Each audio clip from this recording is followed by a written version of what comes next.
I first met the Embarrassment when I was just out of college, and I was working on a music fanzine.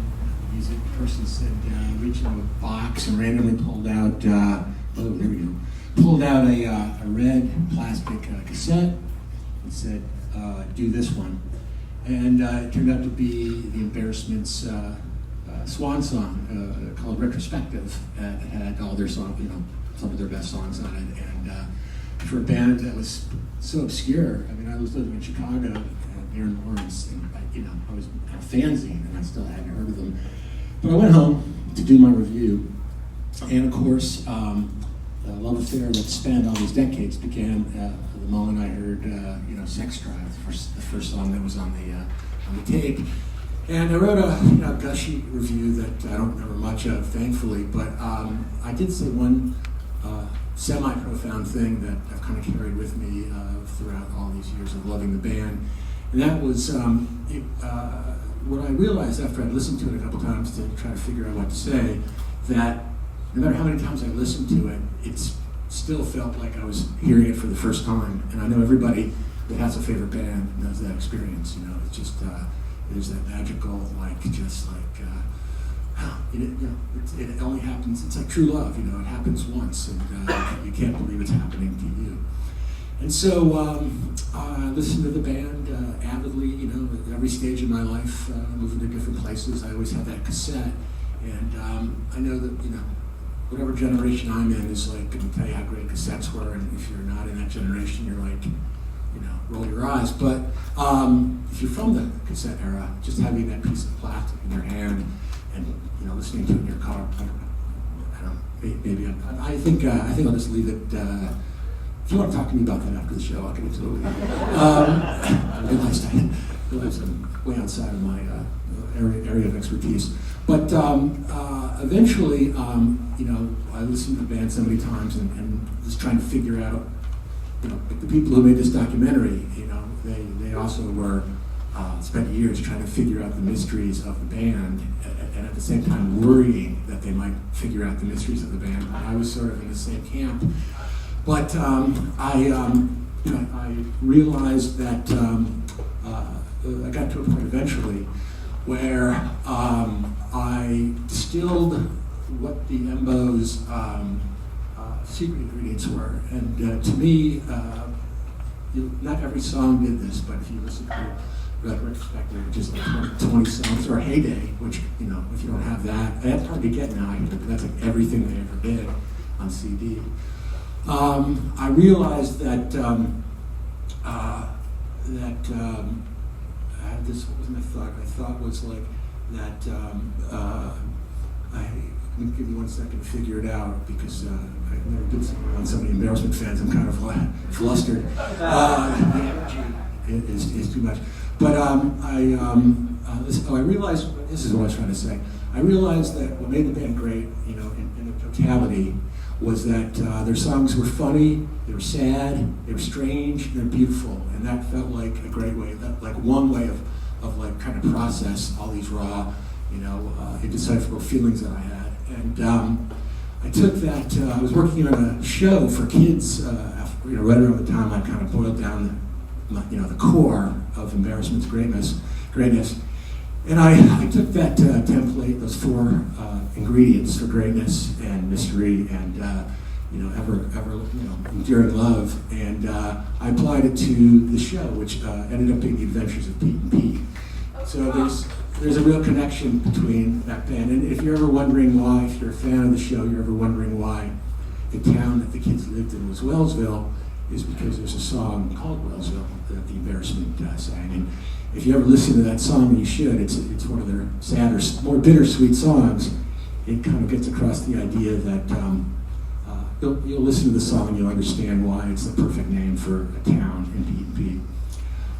So after getting, I'm going to go through a couple of quick stages that anybody who loves a band that nobody knows about will hopefully know what I'm talking about. There's a couple of different stages leading up to what we're all doing here tonight. The first stage, when you love a band that nobody knows about, is you don't want anyone to know about it. It's your band, you found it, it means a lot to you. It's just going to be corrupted if somebody who's stupid likes it and thinks the songs are cute or whatever, or worse. And I did hear this once, and this is the primary reason to never tell anybody anything about a band you love. I mean, you're just going to get heartbroken. Somebody heard one of the I don't know, there's a couple songs that are pretty funny, and have their own kind of smart-ass humor to them. And the person said, "Is that wacky band?" And I thought, why am I here? What does this mean? Why would I even bother? And so you don't want that, and you want the pureness of your love to not be corrupted by anybody else. And you kind of become a psychopath basically, and you just I might put it on your pillow. I didn't do that, but I did do that. And you just kind of hoard it. It's like nobody is. You don't dilute the experience, and also no one deserves to hear it because only you are a true believer. Then second phase is like, I'm gonna pick. I'm gonna pick. This band is important. It changed my life. It could change others' lives, and I've my precious thing needs to be let out of its hobby hole.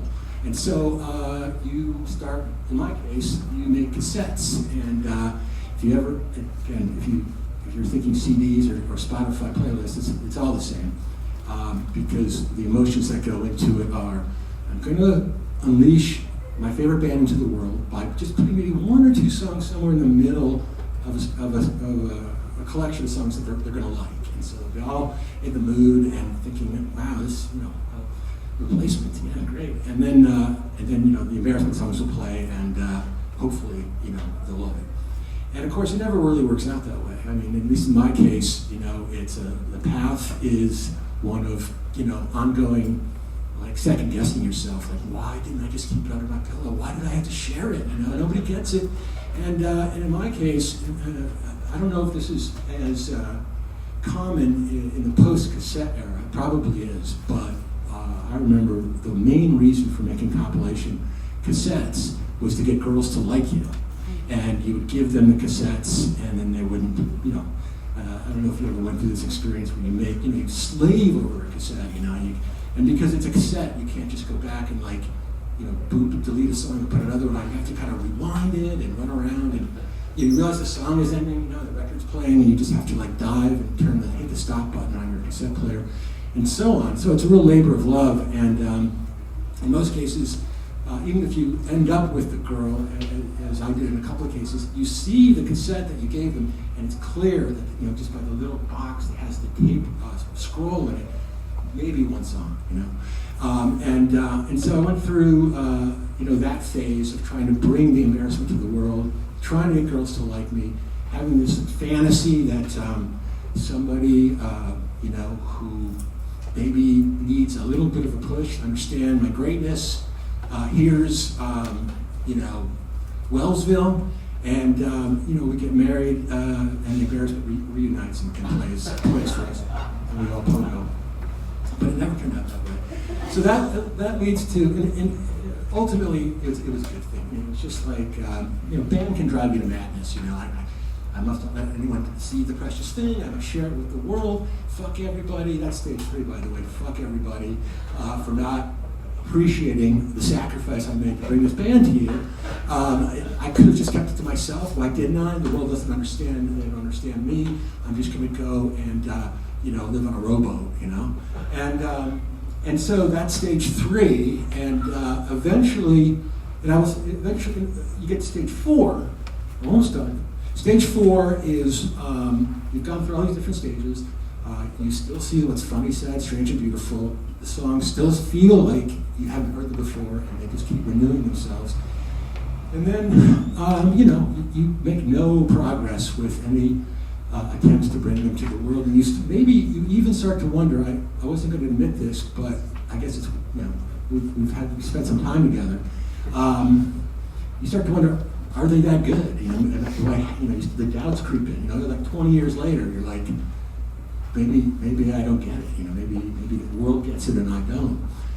And then I heard about this documentary that you're going to see tonight, and I was agog, when I heard about it, because like who would do such a thing after all these years? You know, it's like I thought my 2 songs was like as far as the penetration had ever gotten, and there's a documentary playing all over the country. And I heard that last night they played in New York to a total full house, and that's a pretty amazing thing. And I guess playing full houses in all kinds of places.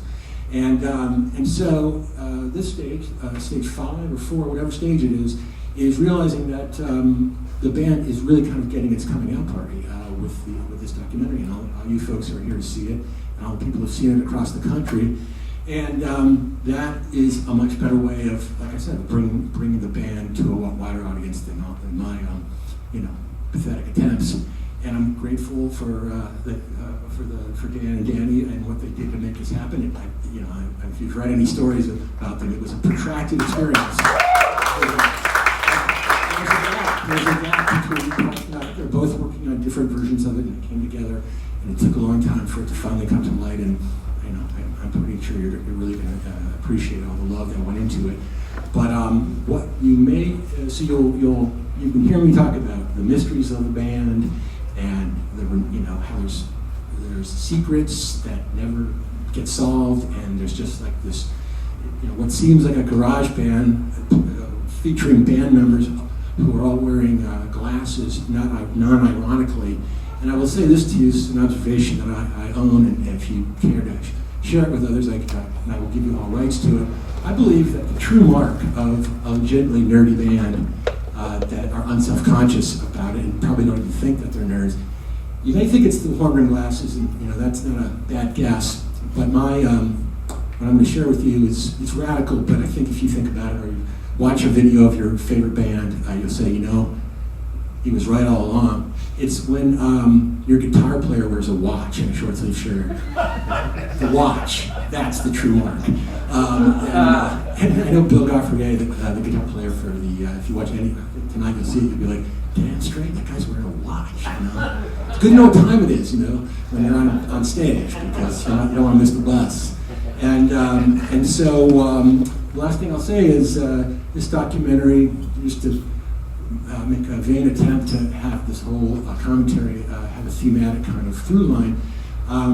You'll go home having seen many of the mysteries that I'm talking about kind of exposed or opened up, or answers are provided. It's a real documentary, so there's investigative work in this piece, and mysteries that we've all wondered about forever, they become part of some of the secrets that are exposed in this documentary. But you'll be on your way home, and you'll realize, as I realized when I listened to that cassette the first time, that even though the mysteries appear to have been solved, you'll realize on the way home that somehow they're even more mysterious now that you know the answer, And so the embarrassment legend continues. No matter how much you know, you really don't know anything. And all you can do is listen to it, and it'll say to you whatever it wants to say, and you'll play it the next time, and you'll be like, have I heard this before? And of course you have, but it's just the magic of this band. And what makes it super magic is that they don't look like, it's like magic band that has mystery, so like Smile, right? Like Radiohead? No, 4 guys that are like on a lunch break from like, an art class who are playing a song in like somebody's boiler room. That to me is the mystery that I'd love to see more of everywhere, and hope you'll get what I'm talking about once you watch the documentary. So enjoy. It was great talking to all you fans, and we will maybe have a chance to do some Q&A after this is over. So thanks.